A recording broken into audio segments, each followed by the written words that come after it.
Friends, welcome to aspirin. तो last lecture में हमने एरोमेटिक, नॉन एरोमेटिक और एंटी एरोमेटिक के बारे में पढ़ा। तो उसी के आगे में हम कुछ सिस्टम्स लेते हैं कि उसमें पता करते हैं कि कौन एरोमेटिक है, कौन नॉन एरोमेटिक है और कौन एंटी एरोमेटिक है। ठीक है, तो इसमें हम लेंगे सबसे पहले 2 पाई इलेक्ट्रॉन सिस्टम। तो आप यहाँ पर देख सकते हैं एक 3 मेंबर रिंग दिया हुआ है। ठीक है, 3 मेंबर रिंग में दिया हुआ है एक पॉजिटिव चार्ज हमने लगा दिया है कार्बन पे, और 2 कार्बन के बीच में एक पाई इलेक्ट्रॉन लगा दिया है। ठीक है, तो आप देख सकते हैं तीनों कार्बन जो है sp2 है, जो पॉजिटिव वाला है, पॉजिटिव वाला भी sp2 है, हाइब्रिडाइज होगा, और जो ये एक डबल बॉन्ड है वो दोनों भी sp2 ही हाइब्रिड होगा। तो हम यहाँ पे देख सकते हैं कि एरोमेटिसिटी का क्राइटेरिया क्या था कि ये साइक्लिक होना चाहिए। चलिए, साइक्लिक हो रहा है, प्लेनर है, ठीक है, प्लेनर भी है।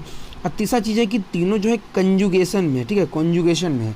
तो कॉन्जुगेशन में है तो फिर ये जो है 4n+2 इलेक्ट्रॉन की क्राइटेरिया को भी फॉलो कर रहा है। ठीक है ना, तो 4n+2 तो अब n की वैल्यू कितनी क्या होगी? देखो 4n+2 = 2 इलेक्ट्रॉन है, यहाँ पे हमें दिया हुआ है।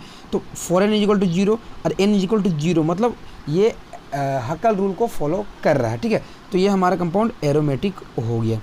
लेते हैं अपना नेक्स्ट एग्जांपल। तो हम देखिए साइक्लिक रिंग ही दिया हुआ है। ठीक है ना, 3 मेंबर रिंग है, उसमें हमने एक डबल बॉन्ड अभी भी फिर लगाया है, लेकिन जो हमने तभी पॉजिटिव चार्ज लगाया था उस पर हमने पॉजिटिव चार्ज नहीं लगाया, मतलब वो कार्बन जो हो गया वो sp3 हाइब्रिडाइज्ड हो गया। ठीक है, तो हमने क्या कहा था, अगर कोई भी एक नॉन प्लेनर कार्बन आ जाए तो वो हमेशा नॉन एरोमेटिक हो जाता है। ठीक है ना, अब नेक्स्ट एग्जांपल लेते हैं। ठीक है, तो नेक्स्ट एग्जांपल में क्या है कि हमारा 3 मेंबर रिंग है, उस पर जो है हमने क्या किया, डबल बॉन्ड है ही, लेकिन उससे हमने एक नेगेटिव चार्ज लगा लिया। तो नेगेटिव चार्ज लगाया तो 2 इलेक्ट्रॉन इधर और आपका 2 इलेक्ट्रॉन यहाँ पे, तो 4 पाई इलेक्ट्रॉन सिस्टम हो गया। तो 4 पाई इलेक्ट्रॉन सिस्टम हो गया तो 4 से डिविजिबल है। ठीक है, अगर 4 से डिविजिबल है तो ये हमारा क्या हो गया, हमारा एंटी एरोमेटिक कंपाउंड हो गया। और अगर n की बात करें तो 4n = 4 हो गया, तो n = 1 हो जाएगा। ठीक है, अब बढ़ते हैं हम अपने आगे सिस्टम की ओर। तो देखिए हमारा नेक्स्ट सिस्टम है वो क्या है, हमारा 4 पाई इलेक्ट्रॉन सिस्टम हमारा है। ठीक है, तो यहाँ पे आप देख सकते हैं कि हमें एक 4 मेंबर रिंग दिया हुआ है। ठीक है, तो इसमें देखिए ये कितने इलेक्ट्रॉन सिस्टम है, 4 पाई इलेक्ट्रॉन सिस्टम है। ठीक है, तो अब यहाँ पे आप बताइए क्या ये इस पर कोई भी sp3 कार्बन है? नहीं है। ठीक है, ऑल आर sp2 है, पहला क्राइटेरिया खत्म हो गया। दूसरा चीज़ है क्या रिंग में है, मतलब रिंग साइक्लिक में? हाँ साइक्लिक है, सारे कार्बन प्लेनर है। ठीक है, 4 पाई इलेक्ट्रॉन भी फॉलो कर रहा है। ठीक है, अब तीसरा चीज़ यहाँ पे ये है कि ये 4 पाई इलेक्ट्रॉन है तो क्या 4 से डिविजिबल है? यस, ये 4 से डिविजिबल, तो 4 से डिविजिबल है तो हमारा क्या होगा, एंटी एरोमेटिक होगा। अब नेक्स्ट हमारा क्या है, देखिए हमारा यहाँ पे एक 5 मेंबर रिंग है, तो हमने कार्बन को उठा के वहाँ पे एक बोरोन लगा दिया। तो आपको पता है बोरोन के पास कोई भी लोन पेयर ऑफ इलेक्ट्रॉन नहीं होता है। ठीक है, वो बल्कि उसके पास एक वैकेंट ऑर्बिटल होता है। ठीक है, तो जब वो वैकेंट ऑर्बिटल होता है तो उस बोरोन की हम हाइब्रिडाइजेशन निकालेंगे तो वो sp2 आएगा, क्योंकि हाइब्रिडाइजेशन में ओनली हम सिग्मा बॉन्ड को कंसीडर करते हैं। देखिए इसके बोरोन के साथ 3 बॉन्ड अटैच्ड है। ठीक है, तो ये जो है sp2 है, तो 4 पाई इलेक्ट्रॉन सिस्टम है, sp2 है। ठीक है, तो ये हमारा क्या हो गया, 4 से डिविजिबल हो गया।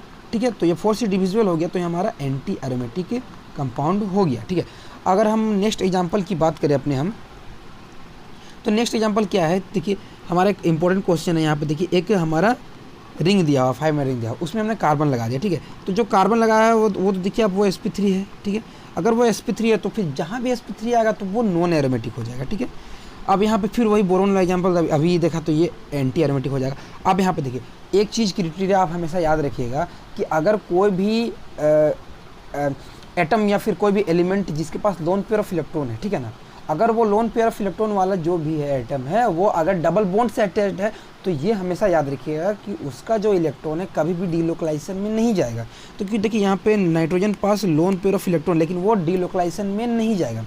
तो हम यहाँ पे ये बोल सकते हैं कि ये जो सिस्टम है ये हमारा 6 पाई इलेक्ट्रॉन सिस्टम है। ठीक है, अगर 6 पाई इलेक्ट्रॉन सिस्टम है तो हकल रूल को ये पूरी तरह से मेंटेन कर रहा है, तो ये हमारा एरोमेटिक हो जाएगा। ठीक है, अब अगर नेक्स्ट एग्जांपल देखें जो बहुत ही अच्छा है वो हमारा पायरोल है। ठीक है, ये हमारा था पिरिडीन था, ये हमारा पायरोल है। तो पायरोल में देखिए मैंने क्या कहा कि ये नाइट्रोजन के साथ अगर डबल बॉन्ड रहेगा या मतलब कोई भी इलेक्ट्रोनेगेटिव के साथ अगर डबल बॉन्ड होगा तो वो नॉन डीलोकलाइज्ड नहीं होगा।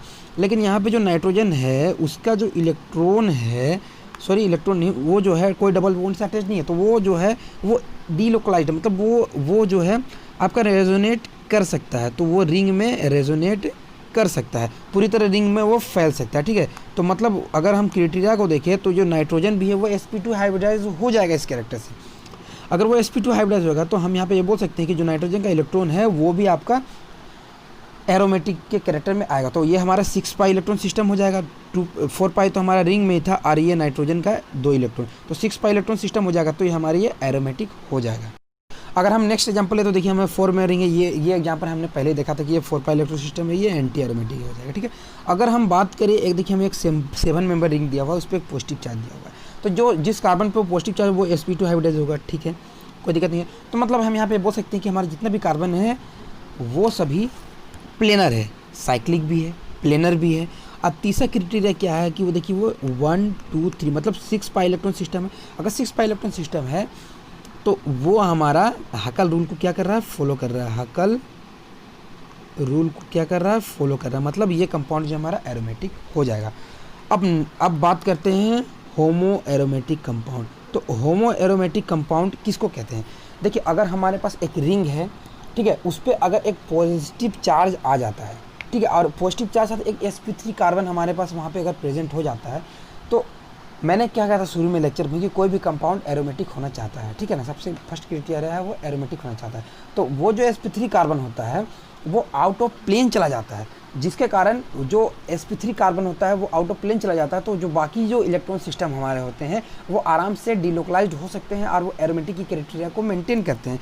तो आप यहाँ पे देख सकते हैं कि हमारा साइक्लोऑक्टेट्राइन दिया हुआ, उसको अगर H2SO4 साथ हम रिएक्शन करेंगे तो जैसे आप डिहाइड्रेशन H2SO4 साथ ट्रीट करेंगे तो आप देखिए ये हमारा कुछ इस तरीके कंपाउंड फॉर्म हो जाएगा। देखिए एक जो कार्बन है हमारे sp3 हो जाएगा, ठीक है, और बाकी जो हमारा है एक पॉजिटिव चार्ज भी आ गया और बाकी देखिए हमारे यहाँ पे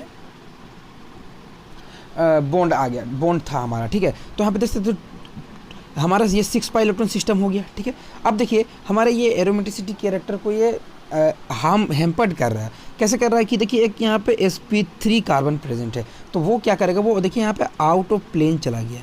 क्या हो गया, आउट ऑफ प्लेन चला गया। तो जिसके कारण ये जो बाकी जो 6 पाई इलेक्ट्रॉन सिस्टम है वो आराम से अपने डिलोकलाइज्ड हो सकता है और वो जो है एरोमेटिक के क्राइटेरिया को मेंटेन कर सकता है। अगर हम बात करें जो और इस तरह कंपाउंड को हम क्या बोलते हैं, होमो एरोमेटिक कंपाउंड बोलते हैं। ठीक है, तो एक चीज़ हमेशा याद रखिए, जो होमो एरोमेटिक कंपाउंड होता है, मॉलिक्यूल्स होता है, less stable than aromatic compound, but these are more stable than non aromatic compound. मतलब ये नॉन एरोमेटिक कंपाउंड से मोर स्टेबल होता है। अगर ऑर्डर की बात करें तो एरोमेटिक जो होता है वो मोर स्टेबल हो गया, उसके बाद हमारा homo aromatic then non aromatic, ये हमारा ये ऑर्डर होता है।